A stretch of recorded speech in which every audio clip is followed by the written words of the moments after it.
Step by ஸ்டெப்பா கொஞ்சம் கொஞ்சமா அதோட ஃபேஸ் வந்து சேஞ்ச் ஆகிட்டே வரும்.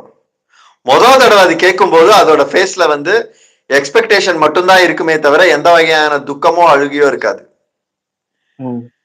அப்பா எனக்கு இந்த சாக்லேட் வேணும்னு ஃபர்ஸ்ட் டைம் கேட்கும்போது அதுக்கு அழுக இருக்காது. செகண்ட் டைம் கேட்கும்போது லைட்டா டோன் சேஞ்ச் ஆயிருக்கும். தேர்டு, ஃபோர்த்து, ஃபிஃப்த்னு வரும்போதுக்கெல்லாம் கிட்டத்தட்ட அழுகைக்கு நெருங்கி போயிட்டு இருக்கும். 10வது தடவை ஒருவேளை அந்த குழந்தை கேட்க வேண்டி வந்துச்சுன்னா அந்த 10வது தடவைக்கு அந்த குழந்தையோட ஃபேஸ்லயும் குரல்லையும் அந்த வார்த்தைகளே குளறி குளறி அழுகையாதான் வெளியில வரும். ஏன்னா நான்லாம் வாங்கி தர மாட்டேன். அதனாலதான் உங்களுக்கு இன்னும் கல்யாணம் ஆகல. இது எங்கேயோ டிசைனுக்கு தெரிஞ்சிருக்குது, கடவுளுக்கே தெரிஞ்சிருக்குது. இது கல் நெஞ்சம் வாங்கி கொடுக்காது, அதனால இதை இப்படியே வச்சிருவோம். நானும் அப்படிதான், நான் உங்களுக்கு குறை சொல்றேன்னு வச்சுக்காதீங்க, நானுமே அப்படிதான். யாருக்கு எந்த குழந்தைக்கு எதுவும் வாங்கி கொடுக்க மாட்டேன். வேணா நான் படிப்பு சொல்லி தருவேன்னுவேன். அவங்க அப்பா அம்மா தலையில வச்சுப்பாங்க, என்னடா நீ.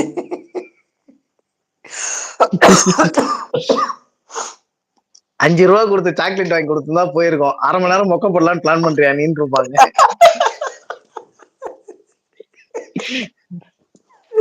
அருமை அருமை அருமை. என் ஃப்ரெண்ட்ஸ் எல்லாம் அப்படிதான் இப்ப நினைப்பாங்க, இவனால நாங்க பட்ட இம்சை பத்தாதுன்னு பிள்ளைங்களை வேற டார்ச்சர் பண்ண அடுத்த ஜெனரேஷனுக்கு கிடைக்க ட்ரை பண்றாயா இவன் அப்படின்னு தான் நினைப்பாங்க என் ஃப்ரெண்ட்ஸ் எல்லாம். எக்ஸாக்ட்லி.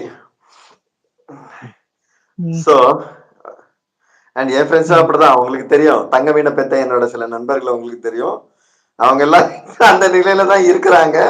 அதுலயும் சமீபத்துல ஒருத்தர் வந்து இன்னொருத்தர் வந்து இந்த மாதிரி என் பொண்ணுக்கு நீ தான் வந்து சகல படிப்பெல்லாம் சொல்லிக் கொடுக்கணும்னு கேட்கும்போது இவரால நம்ப முடியல. நான் லூஸ் ஆயிட்டானா ஏதாவது, உன்கிட்ட போய் கேட்டு இருக்கிறான், உன்னோட ஹிஸ்டரி தெரியல.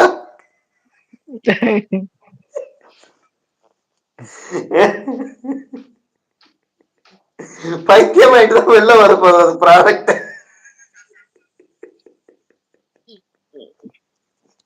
தங்க மீன்களை விடுங்க, ஆம்பளை பசங்களே பழக விட மாட்டாங்க, இவன மாதிரி ஆயிடுவானோன்னு பயப்படுறாங்க. So back to the topic. அப்ப என்னன்னா, நம் யாரால வந்து அந்த உணர்ச்சியை உள்வாங்க முடியல. அண்ட் அது இதே விஷயம் தான் பெண்களுக்குமே நடக்குது. நீங்க சொன்னீங்கல்ல, அவங்க வந்து டப்புன்னு அவங்களால அழ முடியும்ட்டு. அவங்க அதை வந்து ஒரு விஷயத்த வந்து அவங்க முன்னிறுத்துறதுக்கு முன்னாடி அதை 100 தடவை அவங்க மைண்டுக்குள்ள யோசிச்சுக்கிட்டே இருப்பாங்க. இது பெண்களுக்கு தான் நடக்கணும்னு அவசியம் கிடையாது, ஆண்களுக்கும் நடக்கும். உதாரணத்துக்கு, நீங்க ரொம்பவும் விருப்பப்படுற, நீங்க வானத்துல வச்சிருக்கிற யாராவது ஒருத்தரை சந்திக்க போறீங்க, மேபி உங்க ஆசான சந்திக்க போகும்போது உங்களுக்கு அது நேர்ந்திருக்குன்னு நான் நினைக்கிறேன். அத 100 தடவை நீங்க மனசுக்குள்ள போட்டு இமேஜின் பண்றீங்கல்ல அந்த சிச்சுவேஷனை, 100வது தடவை அது ரியல் அதுங்க நடக்கும் போது நீங்க வந்து நான் தழுதழுக்க, குரல் கம்ம, ஒரு எமோஷனோட தான் நீங்க அங்க போய் நிக்க முடியும். ஏன்னா அதை 100 தடவை நீங்க ரியாக்ட் பண்ணிட்டீங்க மைண்ட்ல.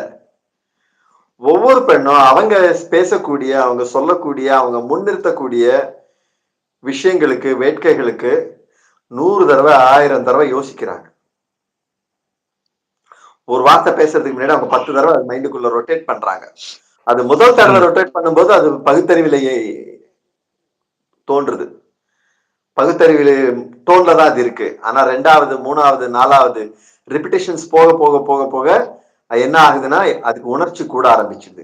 ஏன்னா அச்சம் ஒண்ணு இருக்குல்ல, இது நடக்காதோ, நம்ம இதனால மொக்கதான் வாங்க போறோம், இந்த விஷயத்த நம்ம கேட்க போறோம், இது கேட்கறதுக்கு பின்னாடி மொக்கதான் வாங்க போறோம். அது அது அவங்களுக்கு முன்னாடியே தெரிஞ்சதுனாலதான் நம்மளுடைய தந்தையோ தமையனோ கணவனோ யாரோ ஒருத்தங்க, அல்லது இவன் பெண்களா கூட இருக்கலாம், அவங்க என்ன செய்யணும்னு நினைக்கிறாங்களோ அது அவங்களுக்கு செய்யற பவர் இருக்குன்னா அவங்க செஞ்சுட்டு போயிடுவாங்க. இன்னொருத்தர்கிட்ட அவங்க ஒரு விஷயத்த பேசுறது வந்து அவங்களுக்கு, அவங்க பவர்லெஸ்ஸா இருக்கிற விஷயத்தான் அவங்க யாரோ ஒருத்தரோட உதவியை நாடி நிற்கும் போது அவங்க அந்த உதவியை கேட்கறதுக்கு முன்னாடியே அவங்களோட மைண்ட்ல அவங்களோட ஸ்டேட் ஆஃப் பீயிங் வந்து அழுகை நோக்கி நகர்ந்துருது. கிட்டத்தட்ட அழுகையோட எட்ஜில் நின்றுகிட்டு தான் அவங்க கேட்கவே செய்யறாங்க. அப்பதான் அதை கேட்பாங்க. எதிர்க்க இருக்கிறா சொல்லி வச்சா மாதிரி மறுத்துடுவாங்க. மறுத்த அடுத்த செகண்ட் வந்து அந்த மடை திறந்துக்கும்.